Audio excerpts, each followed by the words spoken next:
Hello, good morning बच्चों। हमने Friday को रहीम के दुहे का प्रतिपाद्य पढ़ा और अब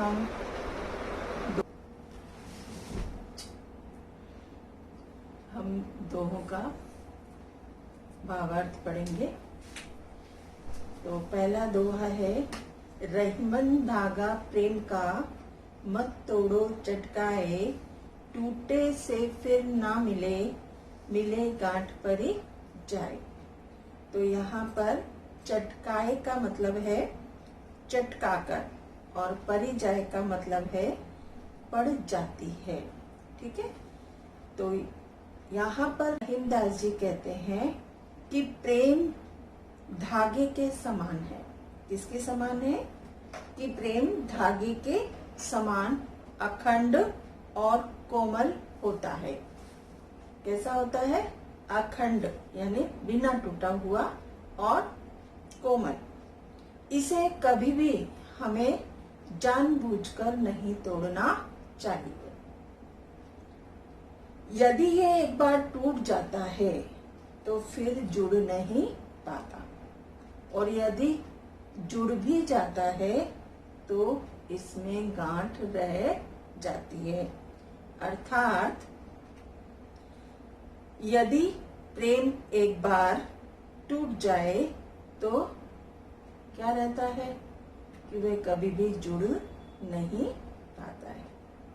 तो यहाँ रहीमदास जी ने हमें क्या बताया है कि प्रेम धागे के समान अखंड है और कोमल भी है, जो कि एक बार यदि टूट जाता है तो फिर जुड़ नहीं पाता, और अगर जुड़ भी जाता है तो उसमें गांठ पड़ जाती है।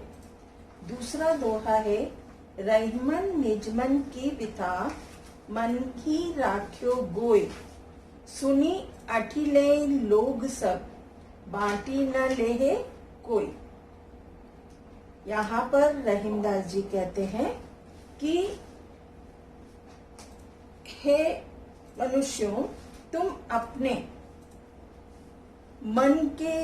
अपने मन के दुख हैं उनको छुपाकर रखना चाहिए। क्या करके रखना चाहिए? अपने जो दुख हैं उनको अपने मन में ही छुपाकर रखना चाहिए। क्यों रखना चाहिए? क्योंकि ये संसार बहुत ही निर्दयी है। क्या है ये संसार? बहुत ही निर्दयी है। यह तुम्हारे कष्टों को सुनकर प्रसन्न होता है।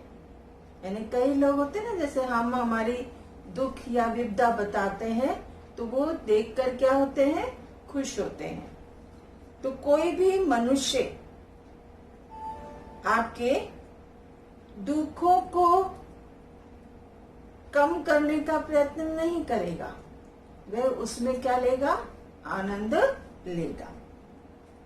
वह दूर करने की कोशिश नहीं करेगा, उसके अंदर मजे लेगा। तो यहाँ रहीमदास जी ने क्या बताया कि हमें क्या करना है कि हमें अपने दुखों को अपने मन में ही छुपाकर रखना है। क्यों रखना है? क्योंकि ये संसार हमारे दुखों को सुनकर क्या करता है? आनंद लेता है, हंसता है, आनंद लेता है, हंसता है, और वह हमारी सहायता नहीं करता, हमारे दुखों को दूर करने की कोशिश नहीं करता, लेकिन वह क्या करता है? खुश होता है। तीसरा है, एक साधे सब सदे, सब साधे सब जाए, रहीमन मूलई सींचियो, फूले फल अघाए। यहाँ पर तीसरे दोहे में रहीमदास जी कहते हैं कि हे मनुष्य, हमें एक परमात्मा को ही मानना चाहिए। किसको ध्यान करना चाहिए? एक परमात्मा को ही। अगर हम एक परमात्मा का ही ध्यान करते हैं तो हमारे सारे कष्ट क्या हो जाते हैं? दूर हो जाते हैं, हमारी सभी मनोकामनाएं हमारी पूर्ण हो जाती है। जिस प्रकार की यहाँ रहीमदास जी ने कहा है कि अगर हम पेड़ की जड़ को सींचेंगे, यदि हम एक पेड़ की जड़ को सींचेंगे, जड़ में पानी डालेंगे, तो उसकी जो डालियां हैं वो स्वयं ही हरी भरी रहेंगी और उसमें फल भी मिलेगा। तो अब यदि हम एक परमात्मा को ही मानते हैं तो हमें सारी सांसारिक वस्तुओं की स्वतः ही क्या हो जाती है, प्राप्त हो जाती है। यानी हम एक परमात्मा को माने तो हमारे सारे कार्य सफल हो जाते हैं। फोर्थ है, चित्रकूट में रमी रहे रहीमन अवध नरेश, जा पर विपता पड़त है सो आवत यह देश। यानी पहले के समय में ऐसा कहा जाता था कि जिसके ऊपर भी विपदा आती थी वो चित्रकूट के में जाकर रहता था। तो यहाँ रहीमदास जी कहते हैं कि चित्रकूट एक बहुत ही सुंदर और धार्मिक प्रदेश माना गया है। विपत्ति से घिरकर व्यक्ति शांति को प्राप्त करने के लिए वहां चला जाता है। जिस प्रकार जब श्री राम को 14 वर्ष का वनवास दिया गया था तो वो उनके लिए एक विपत्ति की घड़ी थी।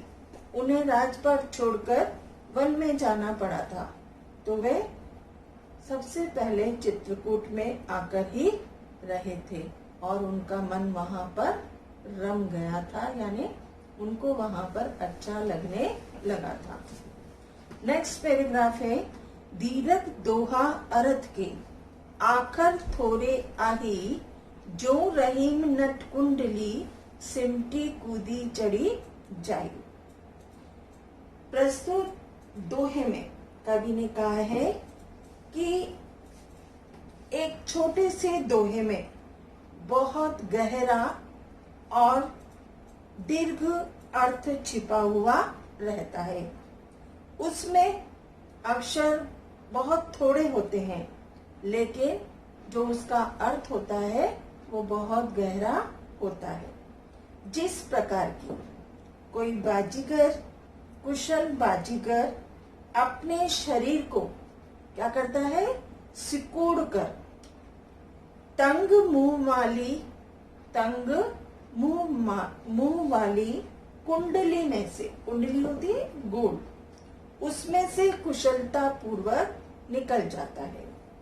उसी प्रकार जो कुशल दोहाकार होता है, दोहा लिखने वाला होता है, वे कम शब्दों में बहुत गहरी और बड़ी बात कह जाता है। तो यहाँ पर रहीमदास जी भी कई दोहों में बहुत कुछ ऐसा कह गए हैं। नेक्स्ट पैराग्राफ है,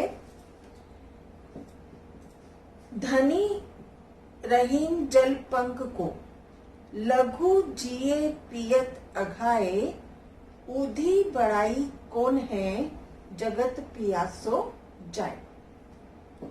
यहाँ पर इस दोहे में रहीमदास जी कहते हैं कि मेरी दृष्टि में कीचड़ का जल धन्य है। कीचड़ का जल धन्य होता है क्योंकि उसमें कितने ही छोटे जीवों की प्यास बुझती है। समुद्र अपने आकार में विशाल होता है, फिर भी वह महान नहीं। क्यों नहीं है? क्योंकि लोग उसके किनारे आकर भी प्यासे रह जाते हैं। क्यों रह जाते हैं? क्योंकि उसका पानी खारा होता है। यहाँ पर इसका अर्थात करके बताया गया है कि महान वही होता है जिसमें समर्पण, सहयोग और जन सेवा के काम आए। जिसके अंदर समर्पण की भावना हो, सहयोगी हो और लोगों की सेवा के काम है।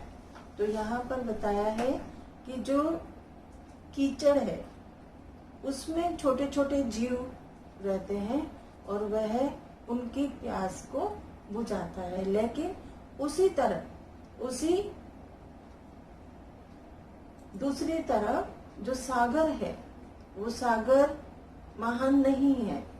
क्यों नहीं है? क्योंकि उसके तट पर आकर भी मनुष्य क्या हो जाता है? प्यासा जाता है।